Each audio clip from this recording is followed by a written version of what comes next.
बिस्मिल्लाहिर्रहमानिर्रहीम। अगर ढंग पे है जोर तो ये ढंग ही सही। अगर जंग लाजमी है तो ये जंग ही सही। लेट अली शो यू के इस एपिसोड में आप सबको खुशामदीद। Do like subscribe and share this content. बात शुरू करते हैं मुराद सईद के इन अल्फाजों से।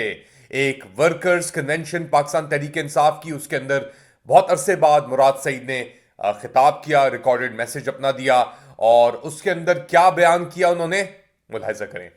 लेकिन खान साहब की बहनों ने अडयाला के बाहर धरने का ऐलान किया है। तो मैं मुंतखब अरकान असम्बली जो हमारे कौमी असम्बली के मेंबरान हैं उनसे अपनी तरफ से और अपने कारकुनों की तरफ से अपील करता हूं, उनसे गुजारिश करता हूं कि वो अलीमा खान से अलीमा आपा, उस्मा आपा और नूरीन आपा से बात करे, उनसे मुशाविरत करे। मुराद सईद इस वक्त इतना जरूरी है, ना सिर्फ पाकिस्तान तहरीक इंसाफ के कारकुनों के लिए, अवाम के लिए, उन सब लोगों के लिए जिनके मैंडेट चोरी हुए थे, लेकिन पाकिस्तानी इस्टेब्लिशमेंट के लिए इतना जरूरी है कि उनके सब हथकंडे लगे हुए हैं किसी तरीके से मुराद सईद को बाहर निकालने के लिए। और उसकी बात में अभी भी उतना ही वजन है, बल्कि उससे ज्यादा वजन आ गया है अब जब से वो गायब हुआ है, जब से उसके ऊपर ये तशद्दुद शुरू किया गया। वो एक तरीके से वो आजादाना तमन्नाएं, वो आजादाना ख्वाहिशात लेकर आगे बढ़ रहा है, जो पाकिस्तानियों से इस बेदर्दी से छीनी गई हैं।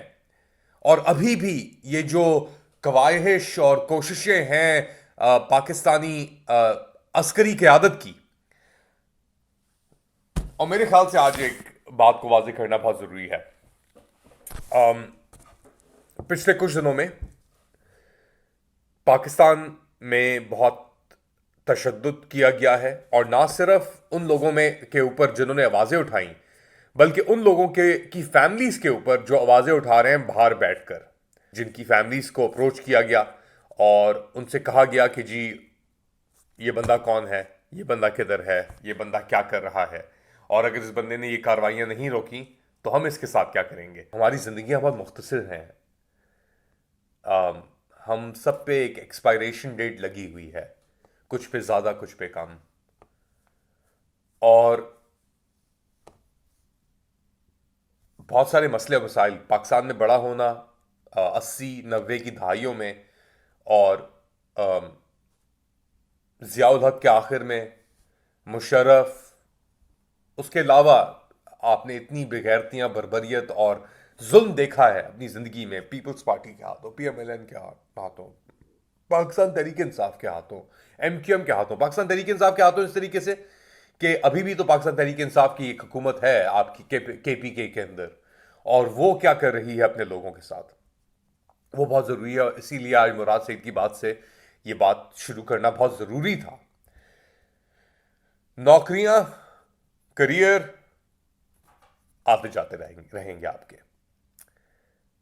लेकिन आपकी जिंदगी एक बार आएगी, और सही रास्ते पे चलना, या जिस पे जुल्म हो रहा है उसके साथ खड़ा होना, जालिम के सामने हर किसी के बस की बात नहीं होती। लेकिन इंसान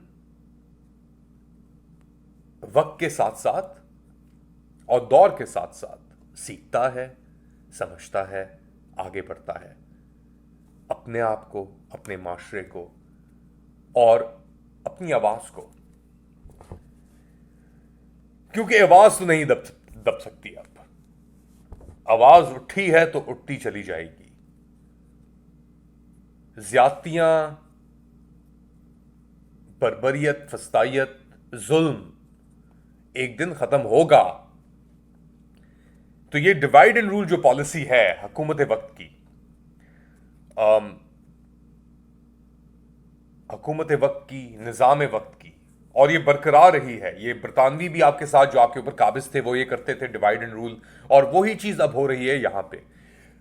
मैं बैठा हूं नॉर्थ अमेरिका के अंदर।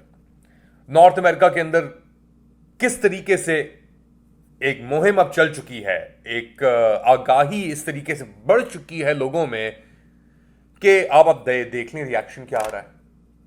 अब तो बढ़ चढ़ के लोग आके कम्युनिटी से कह रहे हैं कि हमें ये नहीं चाहिए भाई, जो पाकिस्तान में हो रहा है वही अगर तुमने यहां पे आके हमारे साथ करना है तो हम इसके ऊपर डबल डाउन कर रहे हैं।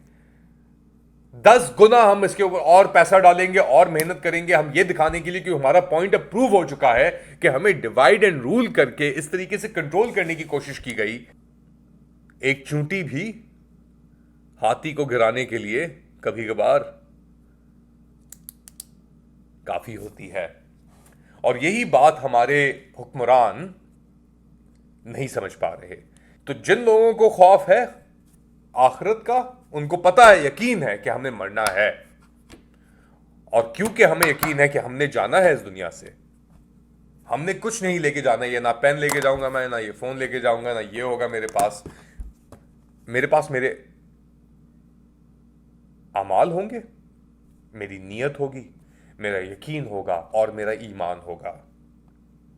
क्या ये वो लोग कह सकते हैं जो रातों को लोगों के घरों में या उनको फोन करके या उनके रिश्तेदारों को धमकियां देके? नहीं कह सकते। और यही बुनियादी फर्क है, और इसीलिए जो लोग नहीं कह सकते वो हार गए हैं, वक्त का इंतजार कर रहे हैं वो, और जो जीत गए हैं उनका वक्त आएगा। अल्लाह हाफिज।